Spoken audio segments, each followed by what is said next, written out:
Welcome to Santa Barbara Talks with Josh Molina. It's such a pleasure today to be here with Ethan Woodill, a candidate for Goleta City Council. We're going to be talking a lot about Goleta on this show, and Ethan is kicking off a series of episodes with various candidates for city council and mayor. So I'm so excited to be able to talk to Ethan, who's a fellow DP high school grad, a Goleta guy like myself. And we're going to have a conversation about why this homegrown local guy wants to run for Goleta City Council. So welcome to the show, Ethan. How are you doing today? I'm doing really well. Thank you, Josh. And I really appreciate your time and making, give me this platform and give me the ability to discuss some of the things about my campaign. And it's, a really interesting time for the 3rd District of Goleta, with the first time we'll have dedicated representation, and I'm just happy to be here, and I really appreciate your support in this way.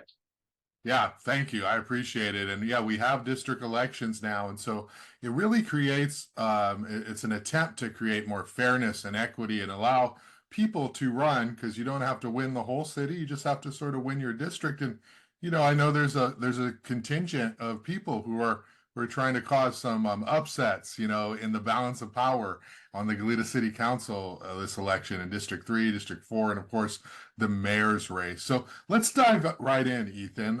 Tell me why you're running. Why do you want to be on the city council? What's going on?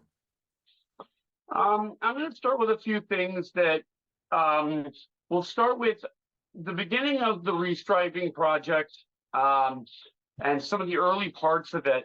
I was learning about, and I reached out to Tom Madungo with Santa Cruz Market because I felt that if I wanted to understand and I wanted an opinion, then I felt one of the best opinions to have to go and ask about is an anchor tenant in the Old Town area and somebody who's the keeper of Goleta history. And I think his words were important, and I felt I'd get a good read on what was going on.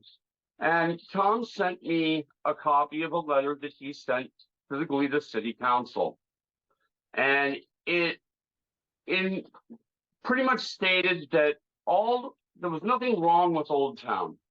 What Old Town needed was some more consistent theme, as in signage, paint, and more consistency as far as that goes, and to provide some off-street parking. And he just didn't feel like it was important, and it bothered me because I felt, knowing what the project was at that point, that I don't feel like the council really listened. And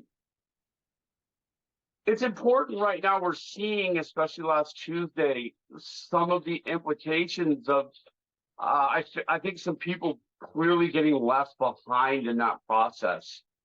As well, my experience came through attending a Goleta housing element to the county at the administration building in 2022 of November. And this is one of the initial shops of Jesse Steele. And I had prepared a written statement about the Glen Annie development and some serious concerns I had as far as in relation to that. I came prepared for a workshop that we were told wasn't going to be like a typical county meeting as far as speaking rules, etc. And I asked a question in the early parts that had to do with the fact that with the housing element having a deadline, I think it was about February 23rd of 2023 to be in, or there would be builder's remedy and some other penalties on county and as well as city governments. We had out of 201, I think, cities and counties in Southern California, 195 were not going to meet that deadline. I asked that question, and then afterwards, I pretty much didn't. there was a reason for me not to be able to speak about anything else in that meeting. And there was a letter that was a response from Lisa Plowman, and to the effect that they were more interested in hearing opinions from some residents who were more focused towards income, etc. And she used the term non-whites. And I have a problem with that. I've never seen color in my life. I've never seen, income disparity. I believe these things exist. Okay, and income inequality is real. That racial things, gender bias, these things are real. But I believe that we give them power by using terms like that. And everybody has an opinion, and everybody has a stake, and everybody has a right to be heard. That opinion can be good or bad, and that was something that troubled me as well. Also, my mother and I had an oak tree on our property, and this oak tree had grown over 20 years in time from a sapling on the side of our driveway between our house and our neighbor's house. And then it had grown to 45 feet tall. It was dropping acorns, which were causing problems with a lot of different things, rats, etc. It was tearing up our driveways for my neighbor's house and my house. And my mom had tried repeatedly to get a permit and to deal with the office. It was also in a coastal zone, which protected it. We were probably like 5-10 feet in it. It was a really difficult process to get this tree removed that was tearing up our driveways and hurting my neighbor's house and hurting our house. I took up the mantle, and I realized that there were some ways in the permitting office and some things that just weren't user-friendly and were difficult, and that was another motivation. Also, I started, vocally talking about some parking issues, some derelict cars out, and I started using Nextdoor as a platform to really voice some things and issues that I was seeing in my everyday travels, and then kind of got to larger things. And in all of that, I met Richard Foster, and I had a nice meeting in Home Plate with Richard Foster, and Richard started to educate me about the capital improvements budget and some issues and some things that were coming forward for us. And I started to see some of the points he was making. And I had met him also again with April Reed doing some workshops in relation to Kenwood Village. Kenwood Village is very important to me. I wanted to attend those. I live in that district. This district is very important to me. Goleta is very important to me because this is the city I came home from the hospital to. I live in the house that I came home from the hospital to. And these are things that, they're a part of me and a part of my life. And I decided that I could be angry about things, or I could do certain things, or I could work to make change. And I decided that would be by going into the lowest face of, government and being involved and trying to positively affect change and support Richard Foster to become mayor, and in hopes also to get a 4th district candidate, which we have now, and Eric Gordon, which I'm again appreciative to Eric. We were having trouble finding somebody, and Eric has stepped up to the plate. He's trying to perform a civic duty because he believes in some of the things that Richard, myself, and other people are trying to accomplish. And then, in getting involved with the city council and kind of seeing how things went and how things operate, I started a learning curve, which is, it's been good and bad over the time. I definitely have learned a lot, and learned how to find a lot of things, and and much better understand some of the things our city's facing as far as issues.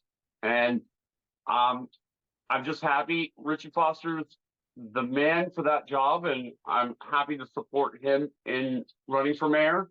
And I think he has the qualifications, and I think if we could achieve getting Eric Gordon, myself, and Richard Foster on city council, that we could advocate to make some responsible changes, put this city in a better spot for the next 20 years. Because to me, it's important what I'm leaving for the next generation. Younger kids make a difference to me, or they matter to me. I have a niece and a nephew, and I think we have an obligation to give them something better. Okay, that's great. You're very knowledgeable on these issues, and you outlined a lot. So let's go through kind of a couple of them, just one at a time. Let's talk about the Old Town restriping, because it is in the news right now, and it is something that is very recent. And I know I talked to Tom Moduno, about his concerns back when he was, at the tail end of owning Santa Cruz Market. He sold it, and but he's a historian. He's been around for so long, and he knows so much. And so we have the diagonal back-in parking. We've got one lane in each direction. We've got no left turns now from some of those residences on one side of Hollister. And depending on the time of day, we have some traffic congestion. And we also have at the other end of Old Town, we have the work that's going on with the roundabout creation and the Highway 217 project and the Project Connect. So there's a lot of there's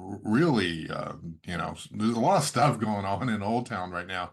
And as we know, as you referenced, on Tuesday, many of the businesses showed up, a few of the businesses showed up and said, hey, we're experiencing a financial decline. Well, one business, something like 70%, and some members of the Hispanic Chamber were there. And so this is a real issue, and I think it has become an election issue.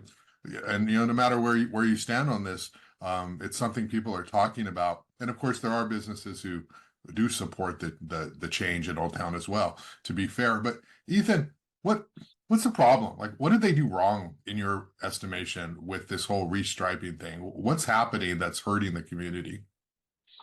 The number one issue I want to highlight is, above anything, whether you agree or disagree with the restriping project, the things that it wants to achieve, which more often than not, you can be in support of something but not agree with aspects of it, and your support, yes or no, doesn't mean that you're completely not in support of issues like cyclists and multimodal transportation and business. And government and working in government is going to come in conflict with those at times, and you're going to have to face that. But at the end of the day, people and their business have to matter. And it was pretty heartbreaking to me, and to identify with someone who had really lost it, as far as, reached his frustration maximum about what's happening to him and his family and his wife. And those are real issues. That's what we deal with. And the timing, to me, was a big problem. We had construction on the freeway. We have construction at the roundabouts. I feel there was a rush to bundle this project in with Project Connect. If we wanted to bundle it in, that's fine. We took Measure A funds that were earmarked for projects like a pedestrian overcrossing between District 4 and District 3, and we moved them to Old Town because we had a budgetary problem in that the estimates for the restripe project came out way over the initial projected values. So we moved some things. The city took that funding away. The city manager went to SB Tag, and we feel in some ways may have I feel like he misportrayed some things about a project to influence that money being moved. But with all those things, number one is we're hurting people's business, and we have to identify that that matters more than anything else. People and their business and their livelihood is something that we have to hold at the highest value. And it hammered home to me that we have to get it right, and then that's what's on the line. Those are the important things. And so, you know, the council explained that it wasn't on the agenda, you know, yet they felt they needed to speak on it, which again, that's kind of conflicting. I understand we have procedure. I'm trying to be respectful more about the process, and I understand that maybe people don't understand the process, and that's troubling as well. But there's the way that design is put together. I've ridden my bicycle for 25 plus years, and I've bicycle commuted down Hollister Avenue. I will tell you, if I was riding to downtown Santa Barbara, I would more choose the bike path that went through UCSB along Goleta Beach, met over at Rhodes, and gone on my way down.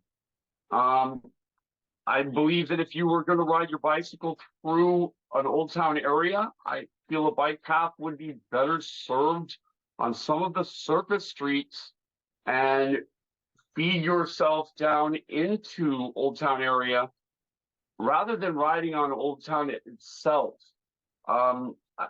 If we're trying to avoid accidents and we're trying to avoid interactions, the number of times you're going to interact with a car increases your probability of getting in an accident between the two items. So by removing it from that situation, that I felt could be a better result.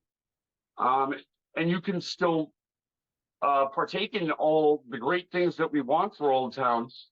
I think that there's a desire that bicycles need to be forefront into that that model on that street, and I don't know if that's the best idea, but the whole project at this moment it's not worked, and we've put resources and time and finances into it, and I just think at this point we've got to make a drastic change because it's hurting the businesses.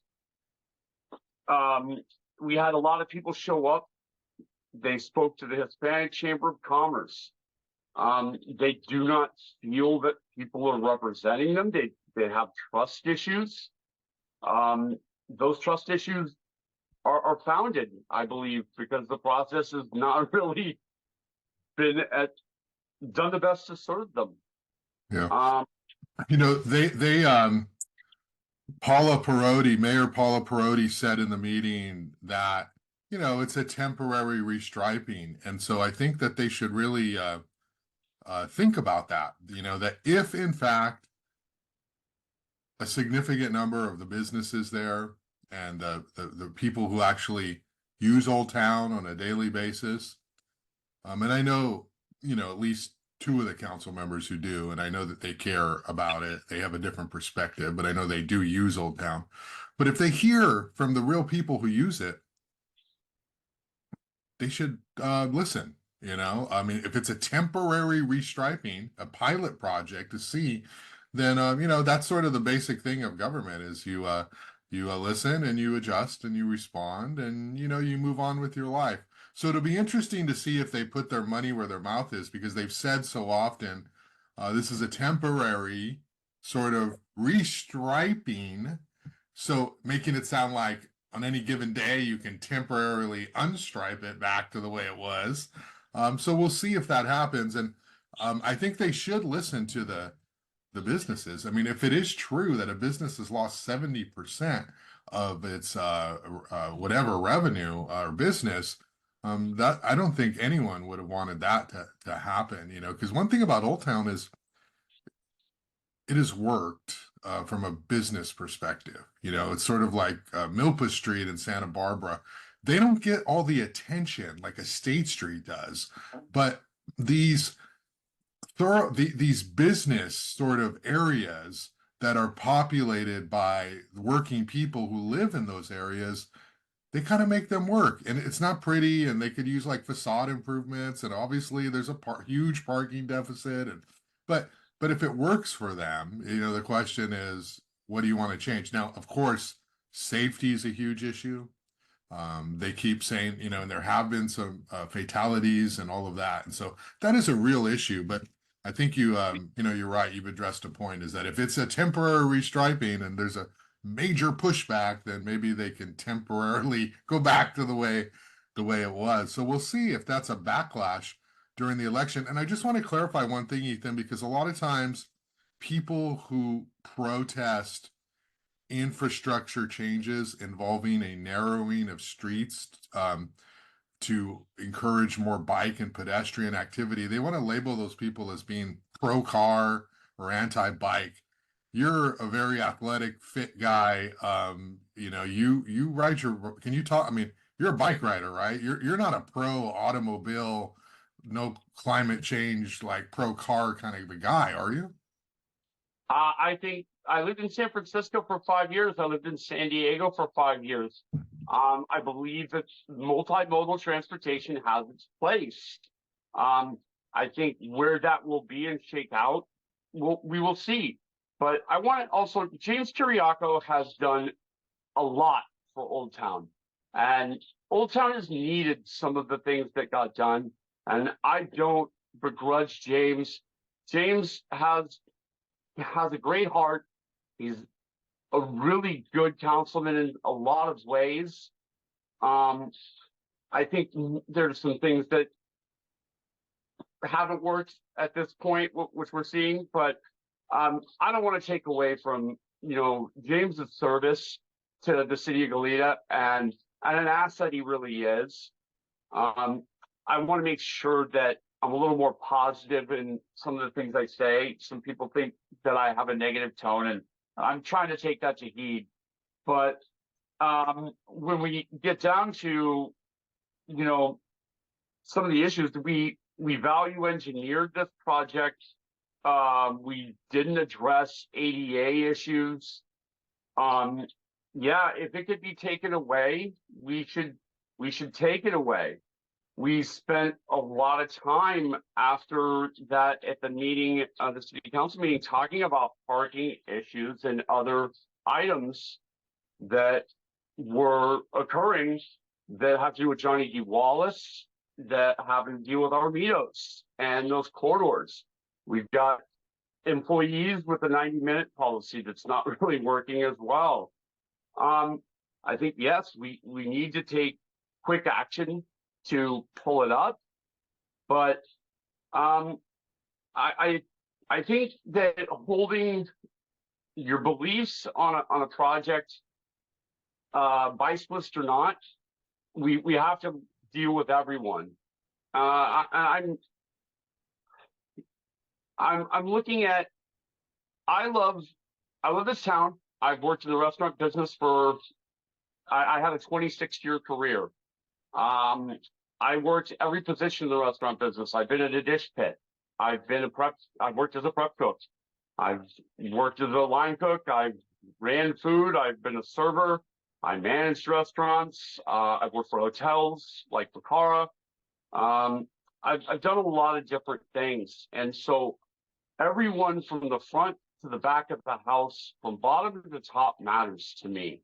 And I think that making sure that we are there for those kind of people is very important to me. And sometimes people question your motives or believe that you don't support climate change, etc.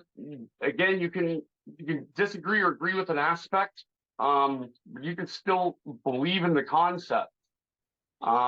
There's a lot of different nuances to every little thing, and I'm truly caring, and I feel that sometimes we're portraying people in an unfair light. And I may do that to James, but there were words that were used, like James said, I see my, like, and I don't see my businesses out there. And I felt like it was kind of a little dismissive. That those people need to have a voice, and action needs to get taken for them. And we put a lot of money into Project Connect. It has some budgetary implications that work far down the line that are going to affect us, along with the train station. Capital improvement projects are severely, and our public works department is severely underfunded. 60% of the budget that we're giving it. We need to give it 100% of its budget. Again, whether you agree with the way that the project's put together, you have to just look at it, that it's going to need a second look. It needs to be deployed later at the conclusion of the roundabouts and the rest of Project Connect being put together. And I feel bad because cyclists have a place in this, and businesses have a place in this, and cars have a place in this, and it's created a lot of issues, and I don't know. It becomes really difficult. I'm trying to be a better person about criticizing some of our council members, but there was other discussions that went on after that. Stuart Townsend's were working about parking permitting system for 10 or 11 spots in hopes of going 90 minutes. But if people are having a birthday party, they could file for a permit to stay like 4 hours. And that, again, he's got a district that he wants to represent that has huge parking problems that come from citizens coming from FT and parking in people's neighborhoods and taking up parking so that when good hardworking people get home, there's no space for them. And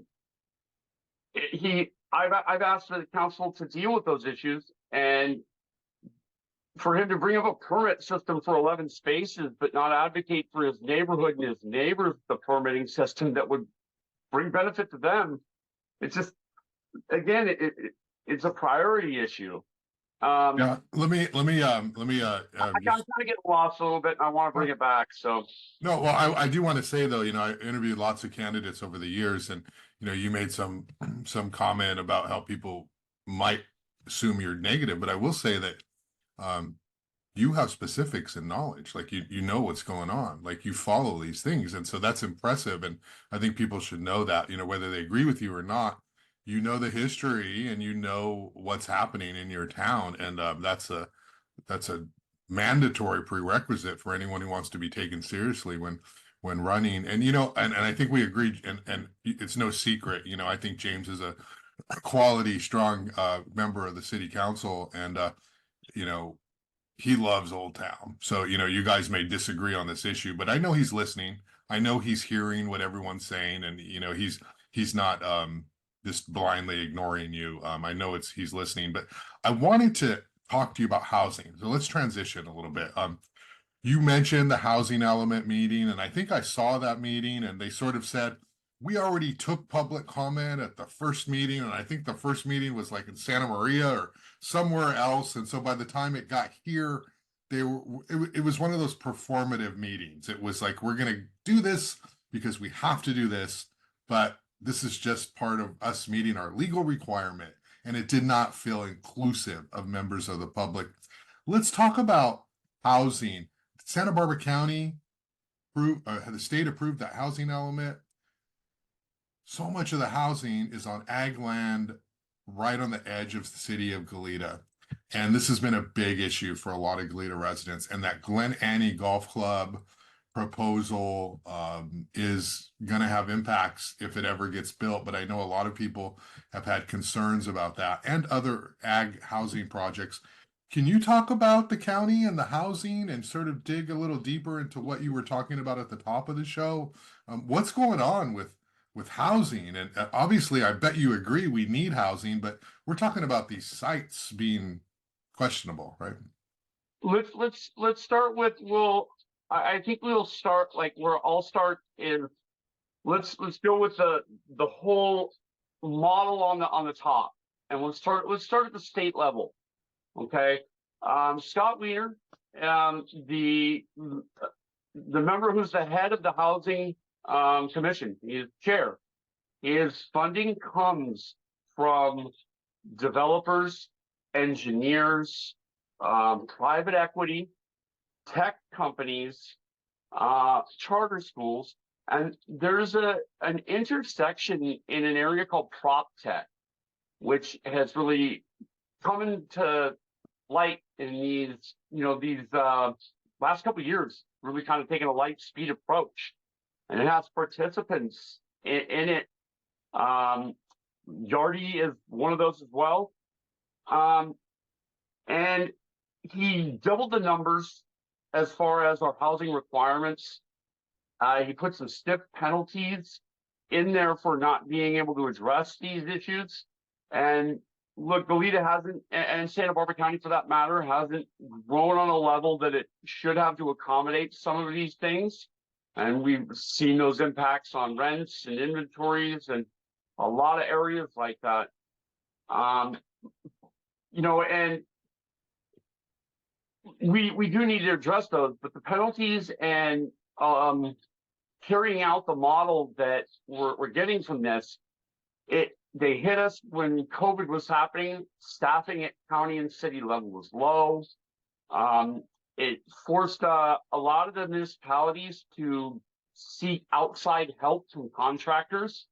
There was probably 3 or 4 contractors that assisted with services to different counties and cities and municipalities across California. And they had a consistent message, and you've seen that consistent message come across California, and it's eroded local control, abilities to use CEQA and environmental issues, parking issues, to challenge developments and their implementation. And that causes a problem. In addition, SB CAG, we have a group here that is, although made of elected officials, the group is not elected per se by the voters. And they control purse strings and mechanisms and things that really have an effect. And they deployed a significant portion. I don't want to have my number wrong, but over 60 to 70% of this housing was deployed in the South County. And I understand the reasoning. The reasoning was that it needed to be more close to services. And, again, I can agree with some of that, but that takes us to a whole nother issue, is that if you look at what was proposed the last time, the amount of developments going in the Goleta area between Modoc and Patterson is, up into the area next to San Marcos High School, down in the ag land by St. Athanasius Church, all the way over to Ward. It's vast, and it's a lot, and it's a lot of people in a small area, and that has societal impacts.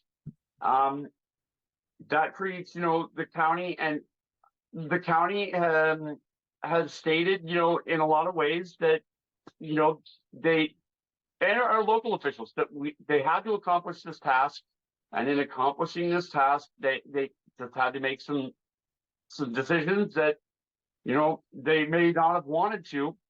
But I want to also address that is they saw your policymakers and elected officials and people we have that have been there's an entrenched leadership here on the county and the city level. And I don't think they sounded the alarm. They didn't tell us what was coming. And, I think it's also a responsibility of local and county government to stay ahead and manage their own situations so that we don't get managed by the state government. So that's kind of, from that level, how I think some things work.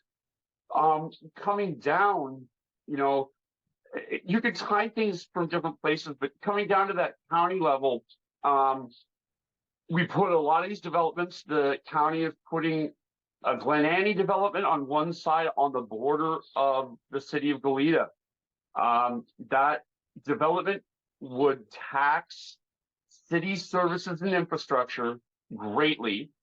The county expressed a lack of desire and will not aid in anything, as providing no assistance to mitigate those impacts. LAFCO was a decision where there was a desire by the city of Goleta to annex that property, and was rebuffed because of ag concerns, etc., fire buffer. And the fire department's already weighed in that there's plenty of other avocado orchards in the back. It comes back to, things like a revenue share and who has what, and asking, let's ask this question first: is it okay for the county to dictate and place a housing development so close right on the city border of Goleta and right next to a high school, and tax and create impacts on traffic that are going to affect Alameda, Placer, Northgate, Glen Annie, and a high school that's right there, and the neighborhood that's surrounding there? It's going to create some real issues. And is that for the voters of Goleta and for Goleta to decide, or the county to decide and then not provide any assistance? That's trouble. Now we can move over with county, and we can move over into the Ward Drive and the section on that side of Goleta, and that's going to place a lot more housing on that edge. And that does create the need for some addressing with the bike path and the roundabouts. I really felt there should have been some overpass that could have accommodated getting some vehicles to the airport in a faster way. And we're going to have a lot of that traffic from Eckville and from Ward coming back into those roundabouts. And it's, that needed to be addressed too. But, then you're looking at the county and the decisions they made, and SB PAG with the purse strings and the allotment. And, I was at a meeting at the Dos Pueblos Library, and that was, again, some of my motivations here. And I saw a huge amount of upset residents of the area that I live in. I was one of them, and I was there. And Joan, cherry picked some questions. She wasn't very engaging. She just kind of let the developer present something, and, kind of with a take like she can't do anything attitude. I think that they were less than genuine in the proposal they presented. They do not have ownership of two of the parcels that are needed to complete that project. In addition,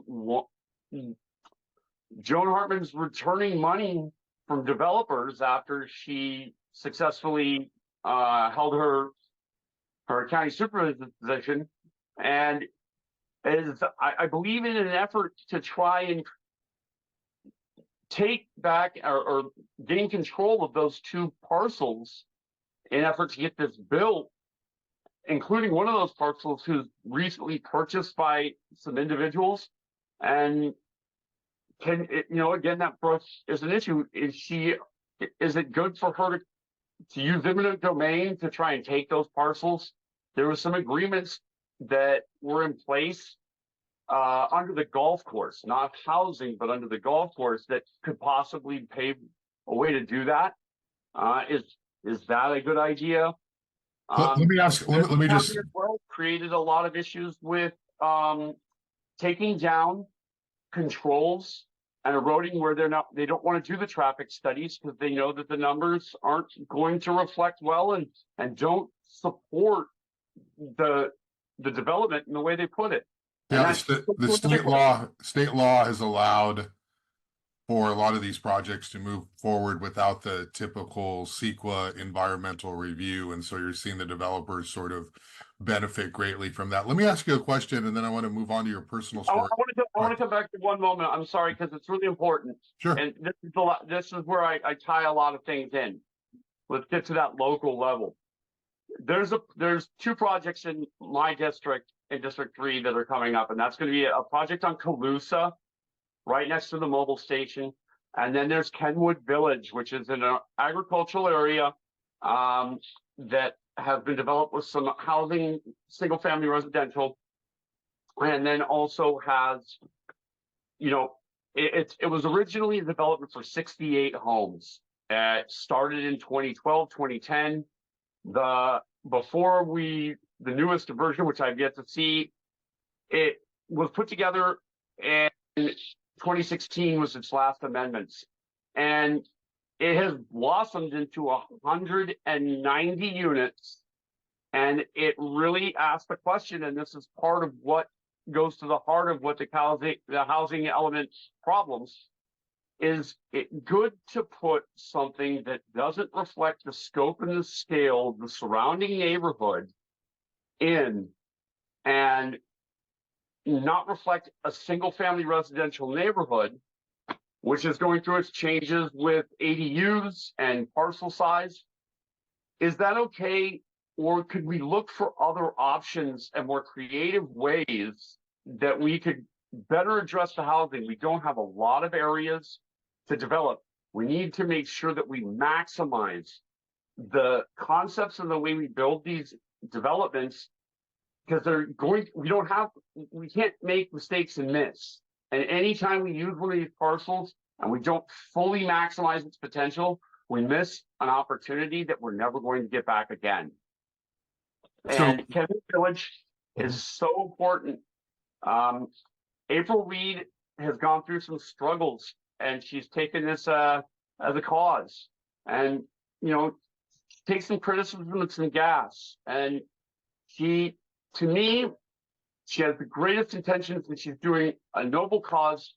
It does have some things for her, but also I have to represent and be willing to represent everyone in the district that I'm trying to run for, regardless of whether I agree or not, or how much I agree or how much I don't agree. I have to put myself aside to advocate for their interests and listen and hold those as my guiding principle. And Kenwood Village is just not in its current state what I think is best for us. And I have some other alternatives and ways that we could possibly look at different resolutions. I don't know if the timing is good now, but let me ask you this: a different course of action. The state is this is not agreeing with our regular residents, and it's not going to create good things for them. Yeah, let me ask you this, Ethan, because the city of Goleta can only do so much as it relates to what's happening around it. They can write letters, they can develop better relationships, they can push back, they can, there's always litigation they could do, more extreme. But as far as the city of Goleta, if you were elected, where should housing go in your perspective? It's not on the ag lands, just within the city boundaries. Where should the city be looking at? Because, we've got another housing element that will be coming up, and these decisions have to be made. The main issue is, take Kenwood for an example, is the size, the height, the density, the model. Those are things that are concerning. Commercial property, and Mr. Kasdan went to look at some of this. Joe Department looked at this, but I feel the answer they gave was half of the truth of what the real what the reality is. Commercial property is going through an area where it's a change. Less people are coming to the office or need to come to the office. There's a different model that comes out. Commercial property values are plummeting right now. It's creating some financial implications. And with those, that may create opportunities in our local community to be more creative, but there's a major obstacle that holds us back.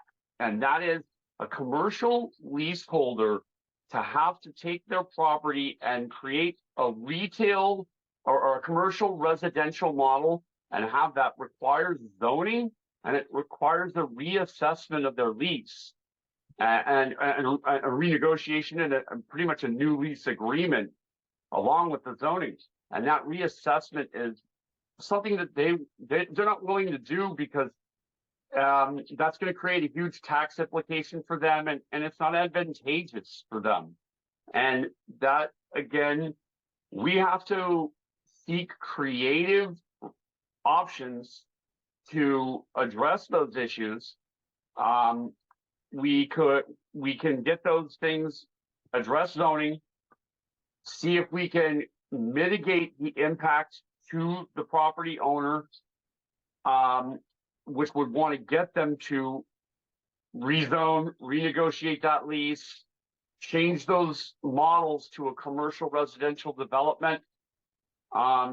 We could spread the housing out across more of the city of Goleta and the county in general. That would minimize traffic impacts because there'd be less concentration. Again, it would serve one of the reasons and one of the guiding principles that we're trying to achieve of keeping people closer to places they work and shop.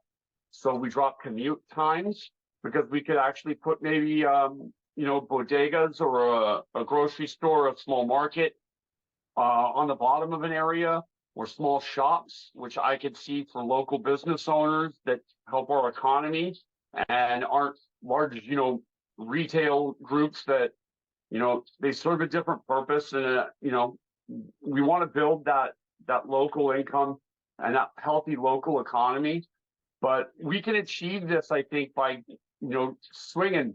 And if we took like an opportunity, like if we took Magnolia Shopping Center and, maybe some of those businesses that aren't, performing or could look at a reimagination, and we could take part of that whole Magnolia Shopping Center, make it more mixed residential, commercial, address a huge amount of housing. The height would be less of a concern. We could, plant some more options like that to better serve the community and mitigate where the housing and traffic is. It's just an example of being more creative. I think that we can't pursue models like Kenwood Village that's just, you're putting this in, it's going to have impacts 20 years, 30 years, 40 years down the line. And those are impacts on the level of just density, societal issues, traffic issues. It's just a lot. And by trying to pursue opportunities that are better, that can better benefit the landlord, the leaseholder, can better serve the tenant, can maybe try and really address homelessness, affordable housing, workforce housing, making sure that we have police officers that live and work in our community and have a stakehold instead of out of our community coming in. Can address, like I said, the lower people in the economy and making sure that we have a good place for them. Along all those lines, I think that we got to get all the parties in bed and homelessness, get those units built. But is it best to put people in Buena Tierra that cost $310,000 per unit? And that, like Richard Costa said, you could give somebody $31,000 over 10 years. to that same individual, and we're putting them all in one spot. I think to address homelessness, and in some ways we have to integrate those people back in with the community. It's going to help, and that has to do with spreading them out. And some people aren't going to want to be spread back out in the community, and we have to address those by giving them services and the help they need. I think Chuck Flack's doing a good job, but I think that the model that we're getting pushed and weaponized as, we need to address housing rapidly to do this, it flies in the face of some things that, we're never going to build enough housing in this area. And people are always going to want to come here. Okay. And that's the most important thing to remember, is what we want to achieve is a more vibrant, equal community across the board, a good supporting our lower end part of the economy, because that's going to make all of our economy better and stronger. And that's the foundation which it's built on. And again, not putting things that are going to create environmental impacts and, just impacts on everybody's day-to-day quality of life, where you drive, what you see, etc. Ethan, we got a few more minutes, and I want to still go over a couple of topics, but I do appreciate your breadth of knowledge on these issues. And I think people get a real clear understanding of how much you care and how much you're aware of what's going on. Let me ask you about your personal life. You give us a little bit of your backstory. People vote on issues. People also kind of vote on, oh, I like this candidate, or what have they done? So can you talk a little bit about your background? I know you've got an athletic background and you've done a lot of stuff in this community, but, talk to me a little bit about growing up in Goleta and what life has been like for you. I grew up right here in this same house that I'm in right at this moment. I take care of my mother. She's 82 years old. She's served me since I was 4 years old and raised me as a single parent, and I'm very grateful to her. I went to wrestle for Dos Pueblos High School. Went to El Rancho School in Goleta Valley Junior High. I met a person named Mike Hart, who was my history teacher and my wrestling coach, and he's been a mentor to me. Understanding history has helped me, and a lot of guidance he has given me has given me tools to deal with a lot of things in my life, and he's very important. Through that time, I was a wrestling coach at San Marcos, Dos Pueblos, and as well at Santa Barbara Junior High. I built some youth programs like the Santa Barbara Condas that wrestle and built our programs back. I'm a local umpire right now for Goleta Valley South Little League. I volunteered doing umpiring. I won't hold that as a DP Little League guy. I won't hold that against you, but go ahead. You know what? I did a lot of umpiring when I was younger, at my ages of 13, 14 through 18 at Dos Pueblos Little League. I'm just I support them both. We get a lot of us out there. My pitcher's out there, and Richard Hollowell's out at Goleta Valley. So some of the DP boys did move over, and I know the colors, it's hard sometimes. Going back though, as a resident, when I coach wrestling, recently we've had a women's Olympic team for wrestling that has been tremendously successful. I had to have female wrestlers wrestle in my programs at a time when they had to wrestle boys, and it was very new to the sport and very challenging. And I'm very proud of the opportunities and the success that women have had, and wrestling being the #1 fastest growing sport in America. And I feel that a lot of that came from wrestlers in the men's portion, giving that support and understanding that it was needed for our sport as well to be healthier in the United States as well. And it's been a success, and I'm really happy about that.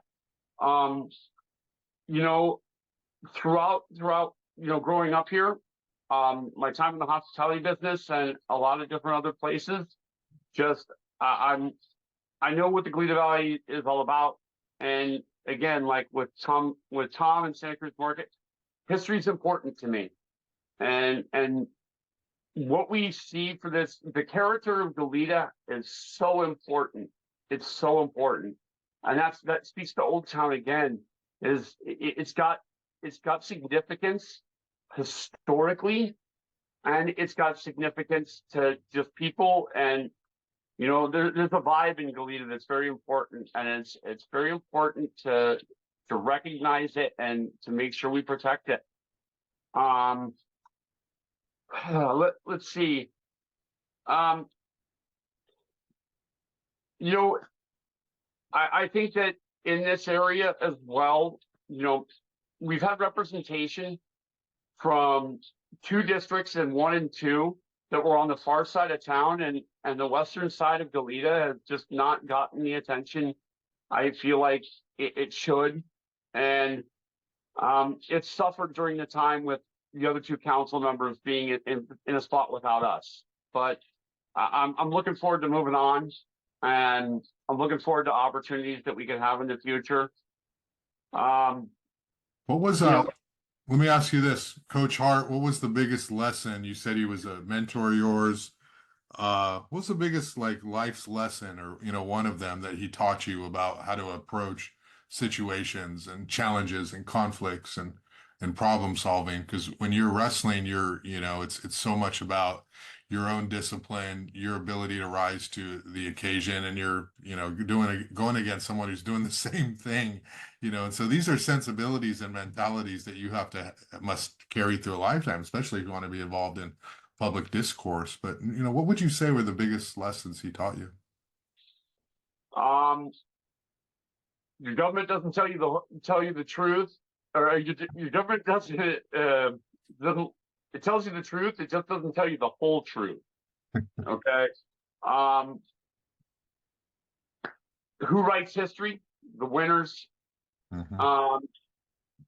Wrestling is a sport that you got to be. It's about unity. The team is what makes you a better wrestler. You're not better without having a workout partner that makes you better.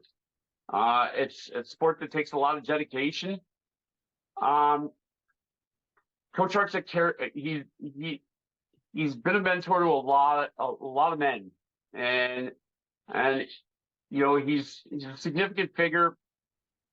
He was great at speaking. He was a Renaissance man, and he just had a lot of different attributes that were very diverse. And the last thing that really leaves me is that throughout history there is one constant, and that is that man does not change. Our motivations and at the base level of who we are and our needs, those don't change. So Ethan, we got just a couple more minutes, and I know you wanted to address. I'm missing some opportunities. Go ahead. No, you're doing great. I don't like to go too long on these podcasts because even our biggest fans could get bored with us after more than an hour.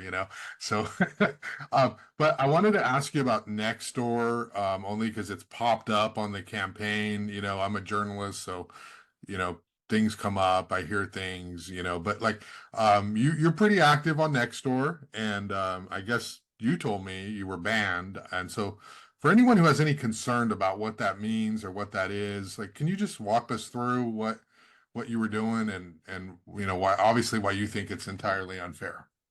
Okay. Yeah. At core, I'm a registered libertarian, and I want to kind of get into this with the whole part of everything. I don't think that large politics, like macro politics, belongs in our local election environment. And my libertarian values believe in civil discourse, a lot of these items, and I think that we've had some things get in the way of that. I'm running on less than on the minimum fundraising. I'm not taking any public donations. Pretty much all the money that I'm running my campaign on has just come from me and my family. And I'm not taking endorsements from anyone. I want it to be clear to the citizens that I'm looking to represent that I'm not bought by anyone. I'm not making any deals. To get funding from the Republican or the Democratic sides, you have to support policy and the other candidates in agreement to get that. And I don't think that I'm not willing to make preset decisions, but also I think that we need more pure motivated candidates. And I'm not looking for another office. I'm not looking to try and climb a ladder as far as a politician. I'm purely here for my neighbors. I said I'm your neighbor first and your candidate second. Mm-hmm. So I was, look, Nextdoor is a great way and a big part of me connecting and getting my viewpoints. Now, there's rules against electioneering, and I get that. But opinions versus electioneering, I think there should be a difference. Expressing your opinion is not electioneering. Some people may disagree with that. During the time that I've been on Nextdoor, I've received about 3 different bans, and there's a certain contingent that uses loopholes or rules in their guidelines to stifle people being able to use the platform because they may disagree with their points of view. And I think that's a problem because we're having an issue where everyone has an opinion, everyone has the right to express that opinion, and you're using a platform as a tool to try and take that voice away from somebody that's punishing unpopular speech, and that goes against all of our values as Americans. I was making some statements and was discussing recently a level of how private equity and our housing market have some concerns as far as private equity buying single-family homes into a portfolio and then managing that portfolio. And when private equity buys it, the house is gone as far as a rental ever again. It will go into a REIT. We will not see local people having an opportunity to own that housing. It's got a lot of issues in it. And in doing that, I was talking about private equity and private equity managers. And so RFK had made a great comment about 2 of the biggest asset managers in the world, which is BlackRock and Vanguard.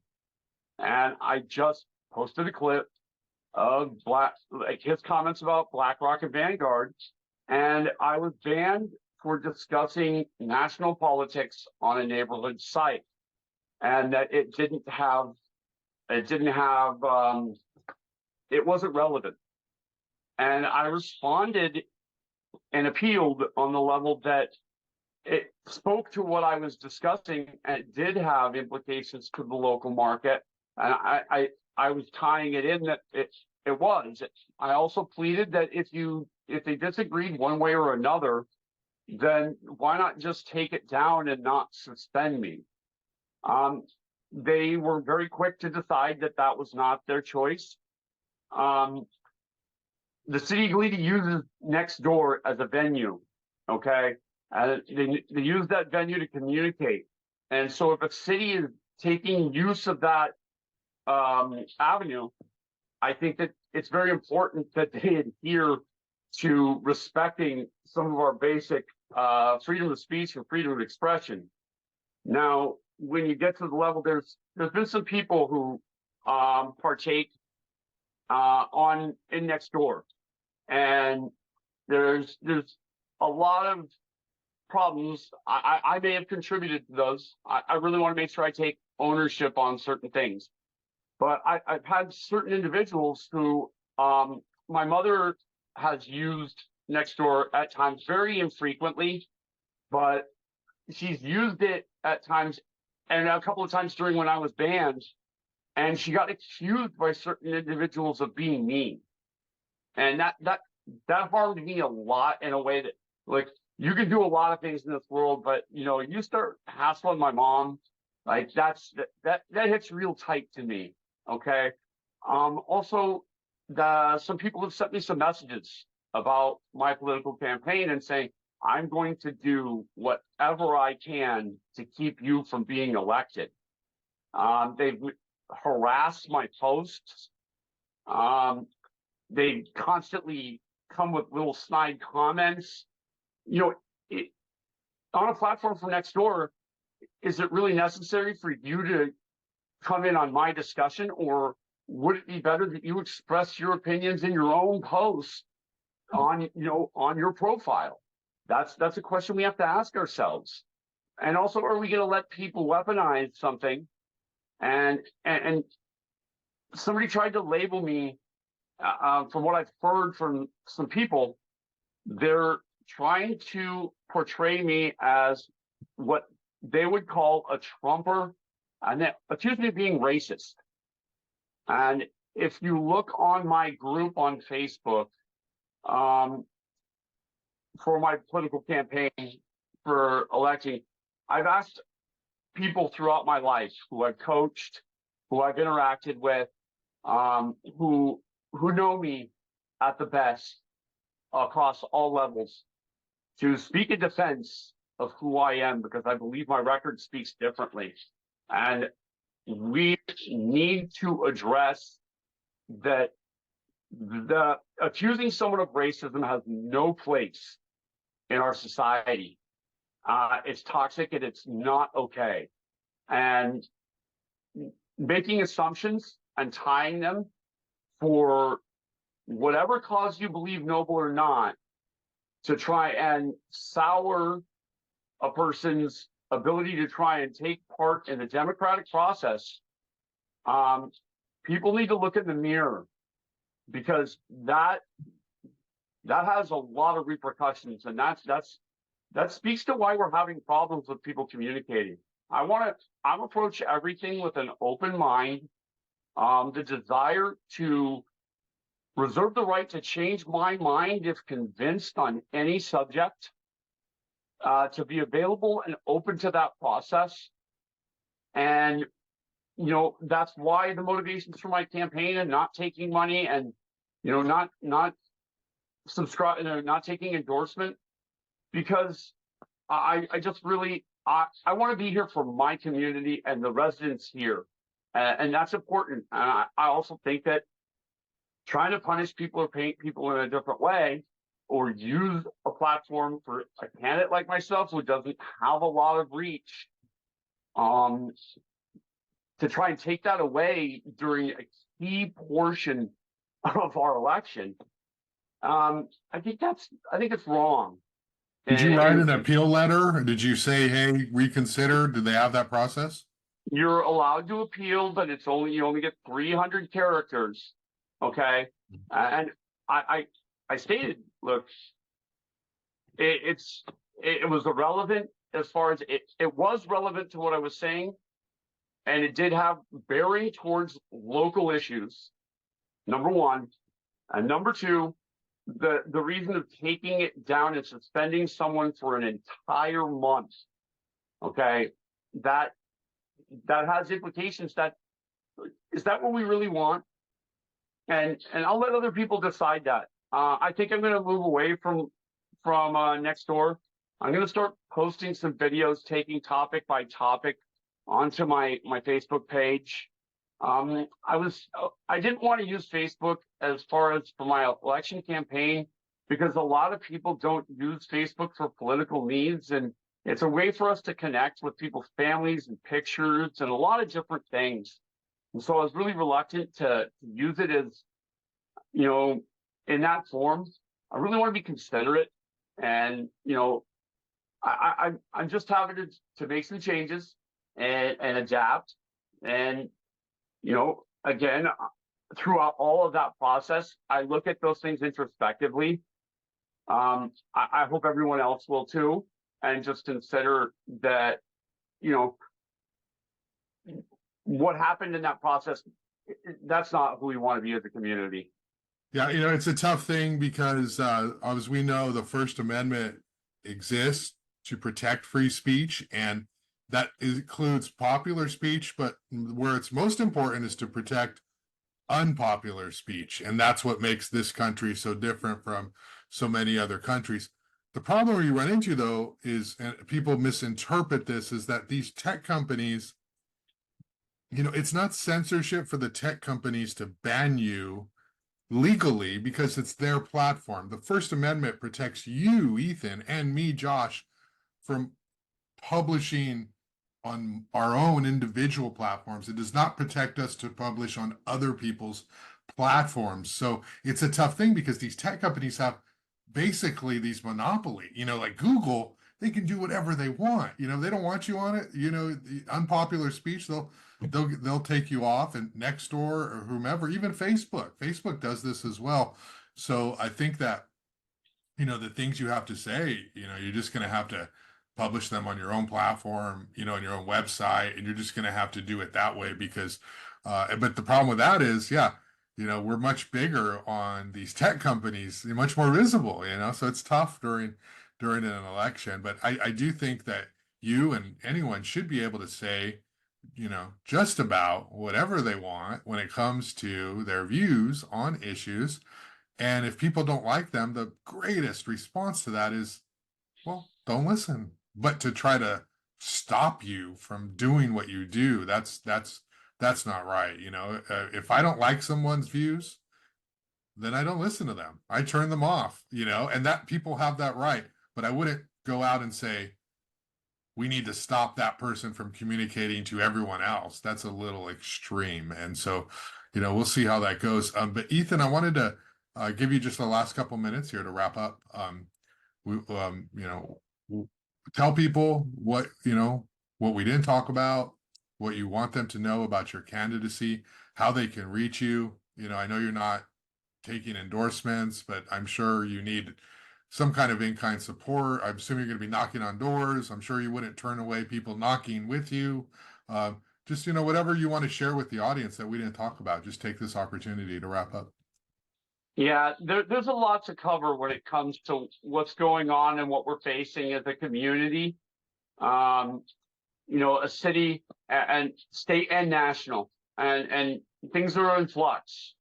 I want to make sure that people know that we need to address locally how our city runs, and we have to reprioritize our budget and fully fund our infrastructure and public works department. And then beyond that, we have to make sure that the services that the city has, that they run and function in a way that operates correctly and really fills that need. And when they're not funded, they become ineffective. And then when they're ineffective, they don't accomplish the tasks that they need to accomplish. Moving forward, there's going to be things with parking. There's going to be things with permitting, with code enforcement.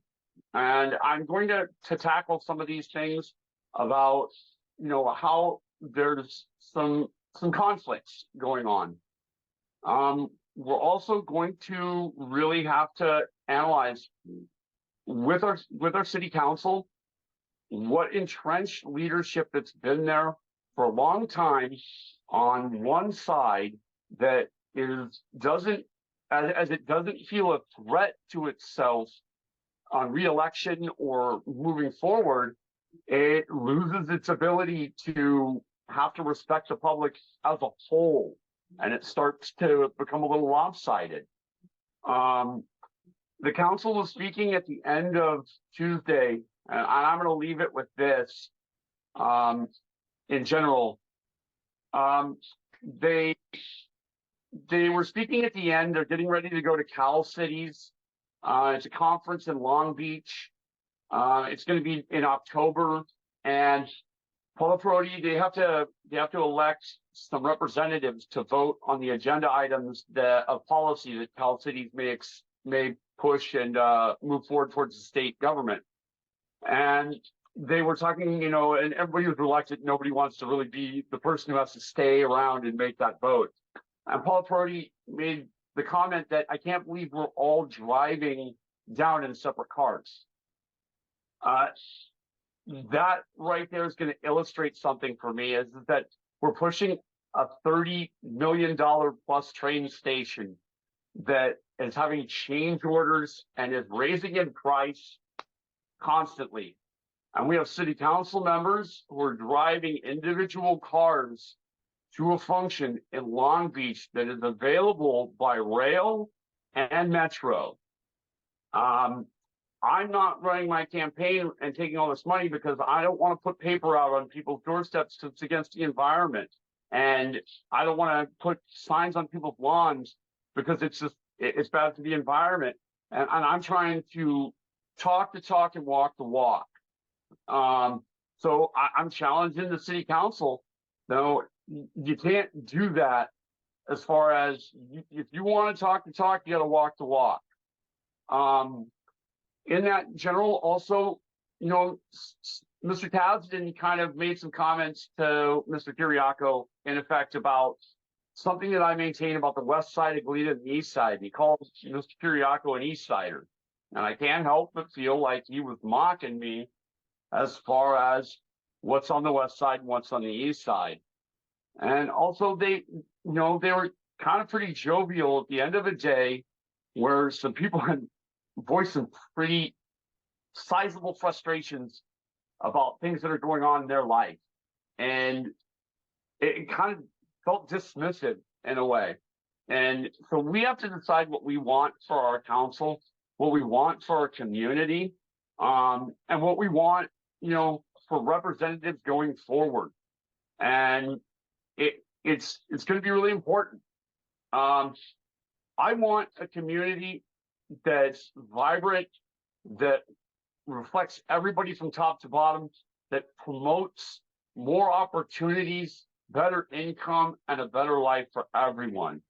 I also want that to be on a social level, that everybody is respectful and happy. And also our government policies as far as, a code enforcement and a parking problem where we rat on our neighbors and we have to inform on them, and it puts responsibility on us. And is that good for our community as well? I'm just hopeful that as we move forward, that we can achieve some great things. I'd really love to see people. I'm going to hold some events to allow the public to meet me at public parks and interact with me and ask me questions, because I think that's the most important part, is that you start to understand me and I better explain myself right to you, and you'll know that I'm open for any question. I'm here to answer them. I'm doing it in an honest and transparent way, and I feel like if you hear me out and we discuss some things, you might see some of the points I have, and it would do better for everyone in that way. And I just I want to win, but I want the city to be better first, and that's the number one motivation. And we're also going to be having a debate coming up. We decided that we wanted to have a debate aside from the Women's League of Voters. We wanted to do it because we're trying to create something that we feel like more a town hall and gives everybody a voice, so that we don't leave people behind like we're feeling like it's happening down in downtown Goleta at that level. Also, just the narrative isn't controlled. I chose to try and get a gentleman, Henry Soria, who's from Isla Vista, to be my moderator, and for all of us. And it gives Eric Gordon, who's brand new and getting started right now and getting his feet on the ground, a way to really reach and connect with everyone. It gives us a chance to hear Richard Foster and really understand the points that he's making, other than just a 3-minute spot at general or speaking on issues at city council. And I think that it's a great chance and an opportunity to change some things that will help everyone as well, and may benefit other candidates in the future who are trying to run in my fashion. And Josh, thank you so much. You know, I can't tell you how much I appreciate it. I think that running this campaign for me it's having some effects on me, and I think it's making me focus on the fact that I'm gonna be a better person at the end of this. And I think, you know, I've had to address some realities. I'm not perfect. Things get me down, things go up, but at the end, things will work out, and we have to have confidence in that. Well, thank you, Ethan. I really appreciate your time. It's very clear you're knowledgeable and you care about these issues, and this is your town, this is your community, and you want what's best for it. So good luck to you on your campaign. I will be doing an interview most likely with your opponent in the district, you know, so people will be able to see the other candidate in that contest. And I do hope to talk to Gordon and Rich Foster as well. So I do hope to have them on the show as well to get as much as possible everyone's views out there, because people need to make their own choices and their own decisions. And a lot of times the media, you know, plays a lot of attention on Santa Barbara, and, you know, Goleta gets overlooked. And that goes to the fact that we have our like decline in local media and the lack of the daily newspaper. So I want to do what I can to shine a light on all of you and let the people decide who's best. Jennifer Smith has been on the planning commission for 4 years. Okay. The impacts you see in your neighborhoods, she bears a level of responsibility to that. She's new to the 3rd district neighborhood she's looking to represent. She's been here about 8+ months. She's look, I applaud. I need to do better to embrace her and listen and maybe work and have a better relationship. I don't think I've really even taken the time to speak to her, and that's on me. But the question is, in that time and without some of the knowledge of the motivating factors and that vested interest, is it best and does she think it's best to represent a group that she's a little new at knowing? And, you know, that's for the voters to decide. But, you know, I think she bears some responsibility, and I think when she interacts with people, that people need to remember that. I think she needs to be honest with them about the fact that she has been on the planning commission, and that some of the decisions that she's advocated for are along the lines of some of the things that people are really upset about. Okay, thank you for that, Ethan Woodill. Good luck, and we'll talk soon. Have a great day.